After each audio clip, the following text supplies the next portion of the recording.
So, let's see how the March Division 6 playoff came into being, as it was quite some feat by both protagonists. Koto Shoho's younger brother, Kototebakari, and Mongolian Koto Kendyu, both of the same stable. Ex-Kashiwa Junior Tebakari, as I've loudly trumpeted, breezed through January Pre-sumo 3-0. Koto Kendyu, meanwhile, lost his first two, but then rallied to finish 3-3. It was basically win 3 times to get through. March welcomed Kendyu with the nicest possible fixtures. Takatae Riku, who he fought and beat twice last time, followed by the man he toppled here, Chiyo Tsurugi.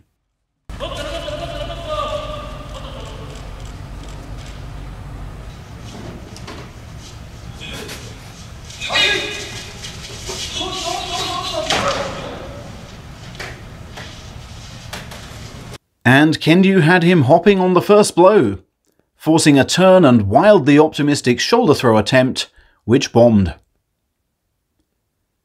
Then came the match recently shown in the link above, a real sign of improvement against the same Hanafusa who'd bettered him in January. The throat shots proving key.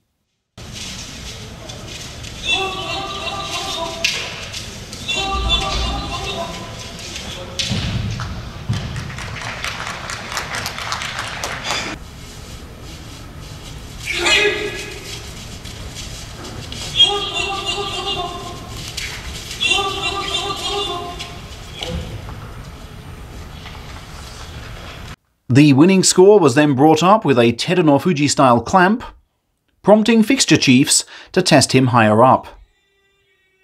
Henceforth, he'd be on the 5th division card, firstly facing Sawada, a bout I didn't get as I went off to film this.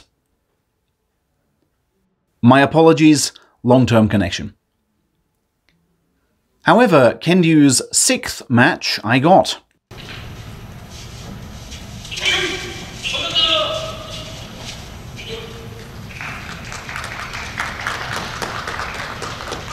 Asano Tosa simply very prudent with his fragile left calf.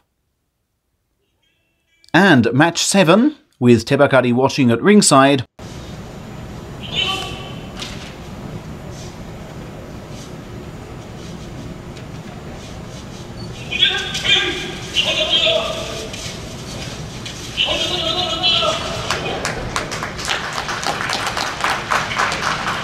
saw Kendyu catch sideways fleeing Kyokushozan, before again laying siege to the throat.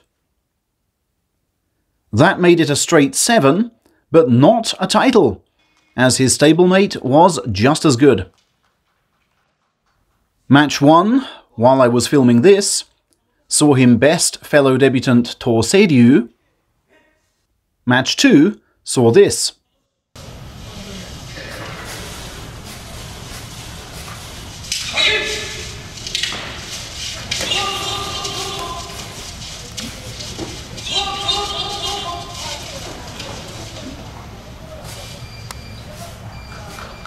Awkward moments when conceding inside right to Shishi's colleague Takatsukasa, but a finely balanced response, including proof he never misses a chance to throw. And when Shishimaru, doing this 4 years longer than he, simply gulped at his speed,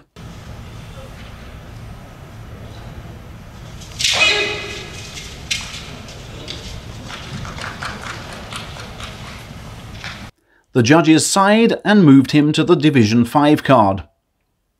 These Sakai lads are already upper 4th tier material.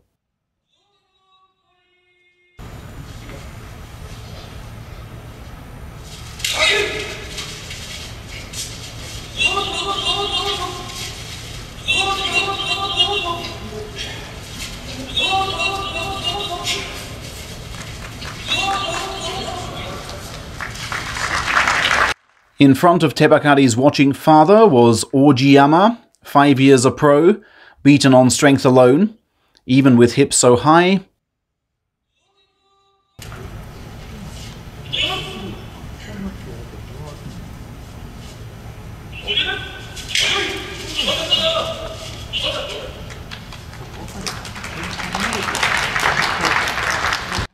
And again before his father, Asano Tosa was slaughtered in the first charge.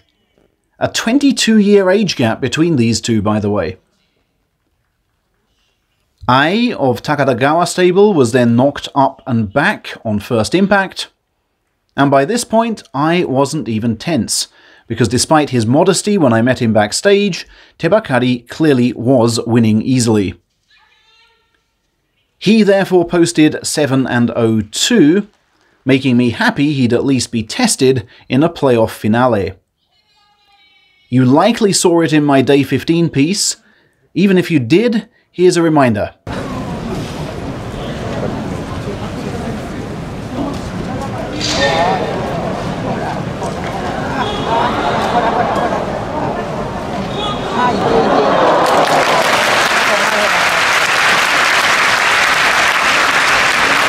And once that right arm hit position, there was no escape for stablemate Kendyu.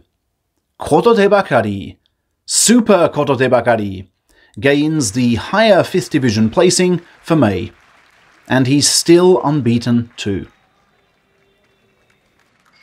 To elicit faster promotions, Coach Sadogatake has banned both of them from using mobiles or bicycles until they reach Division 4.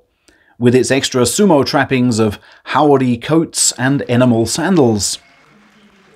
Let's see if Kototebakari and Kotokendyu get there with further perfect scores next time.